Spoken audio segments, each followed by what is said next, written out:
Yo, you guys already know how it works here. It's your boy WideShoes coming in with another basketball shoe review. Today, we're going to be reviewing the KD17s, which are a $150 shoe coming from Nike. Let's just get right into the review.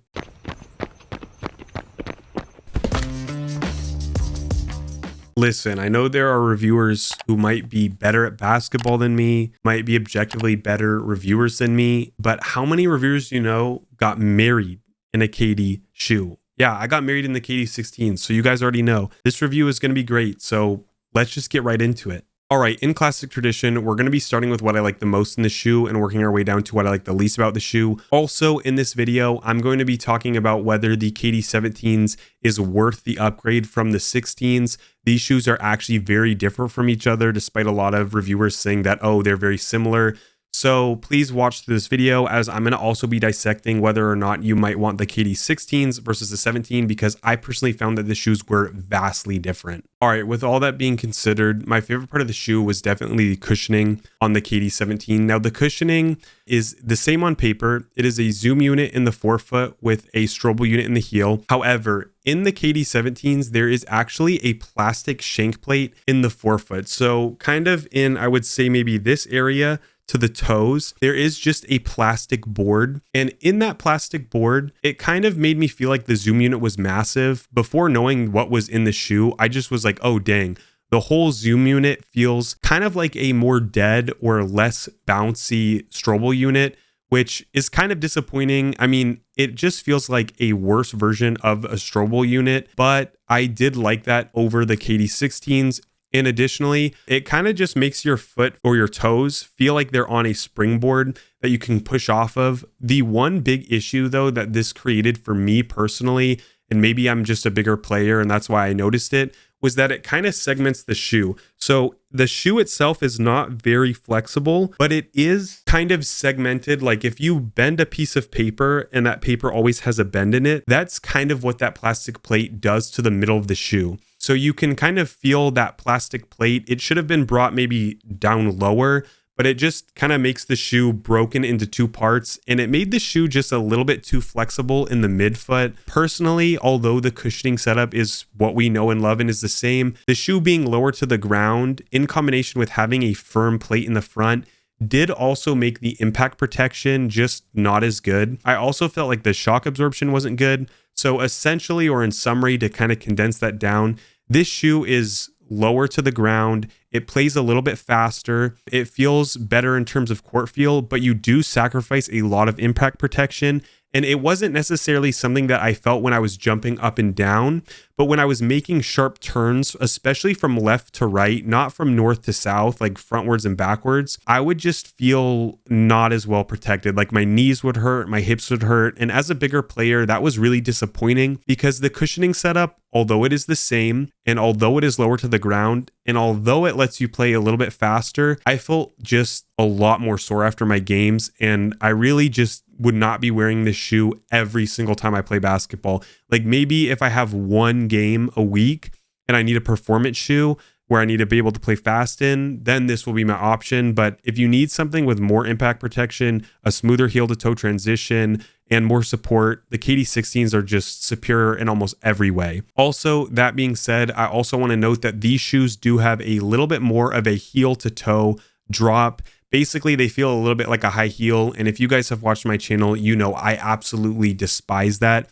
I like when my shoes are either very, very flat or are shaped more like a running shoe. And these do have a lot of arch support, but that heel to toe drop was pretty significant. And that did kind of make the shoe ever so slightly clunky, despite being extremely lightweight and breathable. All right, so moving into my second most favorite part of the shoe, it's definitely going to be the traction. And despite the traction being extremely good, there is one really blaring weakness in the KD17s, and that is when you play on dusty courts. Now, personally, I found that, yes, the shoe collects dust far more than the average shoe, especially compared to the KD15s and the KD16s. But I found that if I would go to the basketball courts, walk around in them, then run some sprints, kind of just warm up the bottom of the shoe, dust collection over time, as I played more and more in the shoe throughout that session, would become less and less of an issue. And also, as a positive for this, the shoe's extremely easy to wipe with your hand.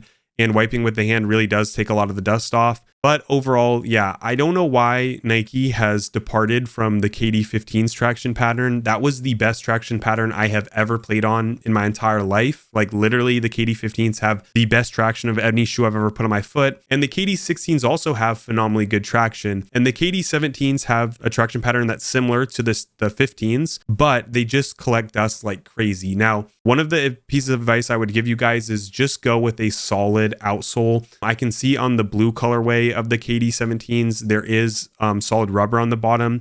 I think that will be significantly more durable. That will also make the shoe a little bit less flexible. And I think it will just make the shoe a better outdoor performer, because I only played on these outdoors one time because I'm just worried about the durability of the translucent outsole.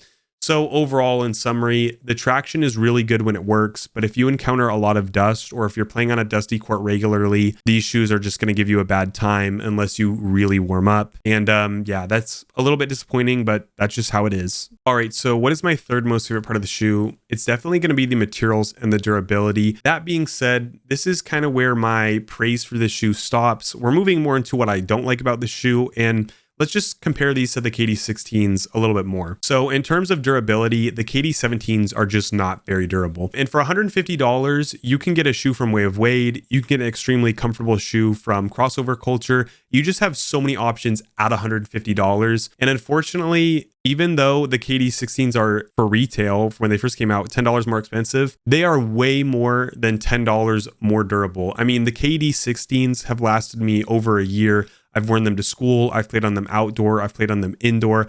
I've really abused those shoes, and they're still holding up beautifully. There's only a little bit of fraying on the KD16s, and unfortunately in the KD17s, although I have only worn these probably about 10 times and played about 4 really serious sessions in them, they really are showing a lot of wear and tear. However, despite them being less durable, they are a lot more breathable. They are a lot more lightweight. They're geared more towards pure performance. It's just a little bit disappointing in my opinion. For $150, these shoes, I would believe you if you told me they were $120. They just feel like a cheap KD.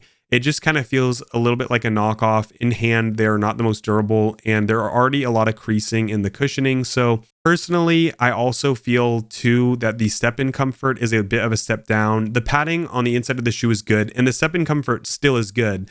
But the step-in comfort and the padding on the inside is nowhere near as plush as what the KD16s were. So personally, I just feel a little bit let down by the materials and the durability.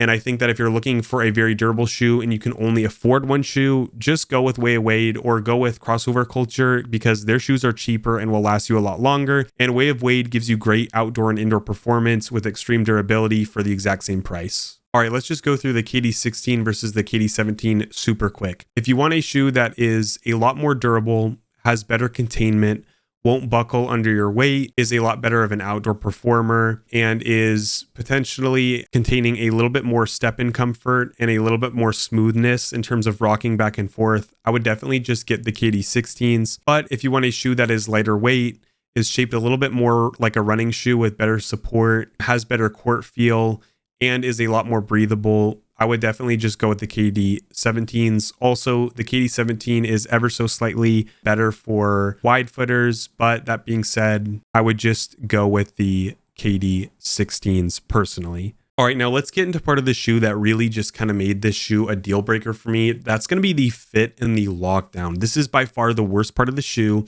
and I'm going to kind of break down why that is. Essentially, as you guys know, my feet are extremely wide and they also run short. This shoe unfortunately runs really long. That being said though, this shoe is significantly more wide footer friendly than the KD16s.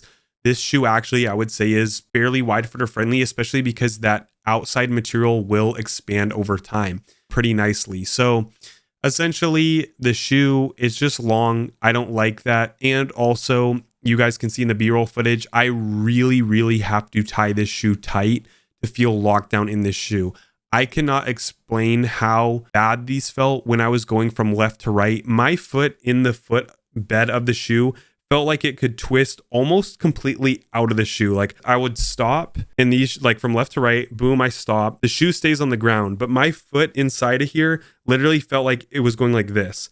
I just did not feel really tight or one-to-one in these shoes. I felt really disappointed by that. I think the lacing system's good. I think that the padded tongue is good, so I can crank the laces. But overall, if you need something to really contain you, especially if you're a bigger player who is still playing fast, like you're making a lot of cuts, or maybe you're doing a lot of step backs, this shoe will let you down. I slipped out many, many times when doing step backs in this shoe simply because the shoe could not contain me. And in all honesty, I do not think that I can really keep playing on these or playing in these all the time just because of that inability to be, I guess, locked down. My foot was just slipping and sliding around there despite being, pretty wide and filling out the shoe. Also, I think that if you're a wide footer or you have really skinny feet, well, if you have really skinny feet, you could potentially go down half a size. And if you have wide feet, just go true to size, because if you go up half a size in whatever you wear in Nike, you will just have clown shoes on. The shoe will be too long. That won't be comfortable. It won't fit right for you. But overall, I guess, yeah, it's a little bit more wide footer friendly, but that lockdown is bad. And the shoe does run longer, significantly longer than the KD16s. All right, so what are my final thoughts of the shoe and who do I think the shoe is for? Well, I'm going to give the KD17s a 79 out of 100. I know a lot of you guys will be kind of angry or grumpy with that low ranking, but the shoe is just way too flexible for me. It couldn't contain my foot when I was changing directions. The durability also is very disappointing. And for $150, you can get shoes that are a lot more durable, shoes with better containment, and you can get shoes that are a lot more comfortable too. So overall, the shoe, it just fits too long. Its traction is inconsistent, is probably the most disappointing shoe for me, or the biggest letdown of the year for me personally. However, if you are a lighter player, if you don't need extreme support or structure to your shoe, or if you don't mind playing in shoes that are a lot more flexible, then you will be completely fine. Just for me, I really could not make this shoe work for myself, and I feel like it's not really worth that $150 price tag. So I would recommend that the mass majority of you guys just skip the KD17s. And again, thank you guys so much for trusting me in your shoe reviews. I'll see you guys in the next one, and see you guys later.